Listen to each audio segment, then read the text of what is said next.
Joseph has a new book of poetry just out. It's out today, in fact. It's called America is the Poem, and it is absolutely gorgeous. It's based on a poem he wrote in advance of the inauguration, and here he is reading just part of that. Rain washes the dust from train windows as we barrel through the poem of America, what you were and will be again. I see you in silos rising like fists from farmland. America, the land itself says, fight.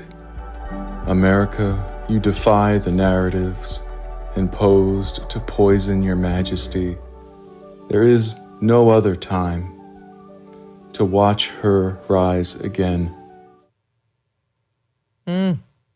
Joseph, absolutely well done. Welcome back to the show. I love that. And just hearing you read that gave me the chills a couple of times. Like, incredibly moving words, the way you read it. And our mutual friend, Sasha Stone, did the video over it. So that's awesome. Love the partnership. What inspired you to write it? Well, I'll tell you what inspired me. It was when Trump was, when the assassination attempt occurred in Butler, PA. I started to kind of come around to Trump because that assassination attempt, when he stood up with blood on his face, everything became much more real to me. Trump was no longer like a character. You know, he wasn't some showman or carnival barker like I had kind of had in my head about him for a long time. And it became so real, so viscerally real, what the stakes were with the election. And so I think the poem started writing itself then. But then after he won, I decided to just go for it and to try to make it happen. But even if I didn't get to read the poem at the inauguration, I wanted to end up with a poem that I was proud of and that fellow Americans could be proud of as well. You wrote the poem and now parlayed it into your latest book called America is the Poem. Both the poem's called that and the book is called that. Let's get this up front. How can people buy the book? On Amazon. That's where you could buy it. And you can get it as a Kindle ebook or as a paperback. Yep. Okay. And the reason we want to make sure people know that they can go and support you directly at Amazon and buy this book, America is the Poem, is because no one wanted you to be here. Your industry didn't want you to be here. Your critics didn't want us to be discussing your poetry. They wanted you, basically your voice snuffed out and never to be heard from again because you got swept up with really just a dispute with an ex-girlfriend in the Me Too movement. And the most vicious people of all, the poetry industry. Who knew? People thought it might be educators. Who knew? But no one had their money on the poets being the nastiest group of people. But man, they tried to snuff you out permanently. So for the audience that hasn't yet heard that story, can you just give us the quick overview of what they tried to do to you?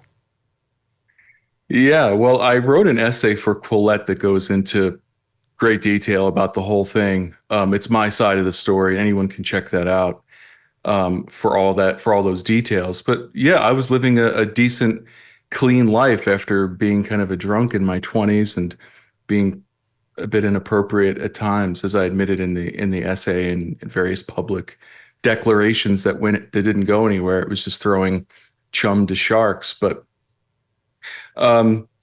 yeah, it was brutal. It all started with a fake letter. It was a forged letter written by somebody who claimed they met me at a poetry reading and that I called her hot.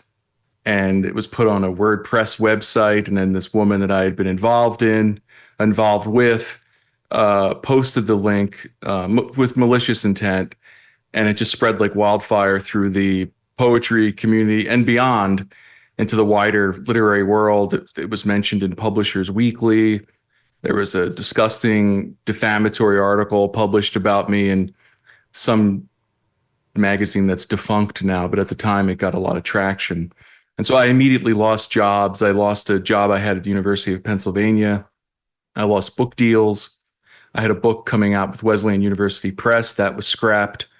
And I lost all my friends. I lost all my social networks. So it took a year, all of 2018 and most of 2019 to kind of just rebuild a sense of self again, which I did through God, through Jesus Christ, through the Catholic Church specifically.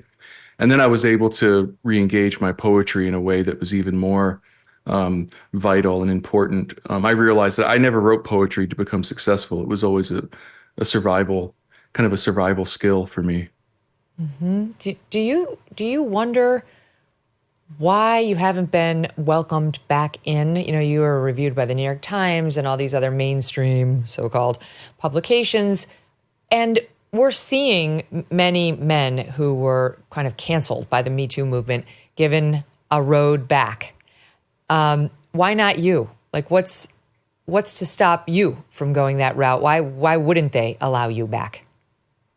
What's to stop me? Other poets are the ones that you're not allowed back once you've been canceled. And in my case, I'm even more of a boogeyman to them because, well, I published that essay in Quillette, which at that time in 2019, they were all screaming, "Oh, he's publishing in a fascist publication," Quillette of all things. And then I dared to self-publish and appear on your show, and I started expressing political opinions on X, or then Twitter. And so now I'm not called the things that they were calling me before. Now I'm the fascist. And the funniest thing I was called recently because of the inaugural poem I wrote was the poet laureate of white people, which I thought about including in the, like, as a blurb on the back of the book, but then I decided against it. That's so weird.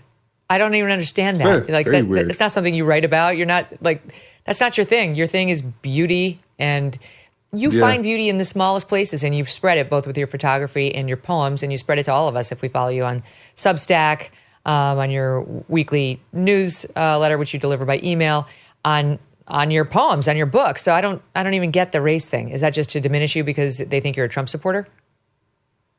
That's solely the reason. That's the only reason.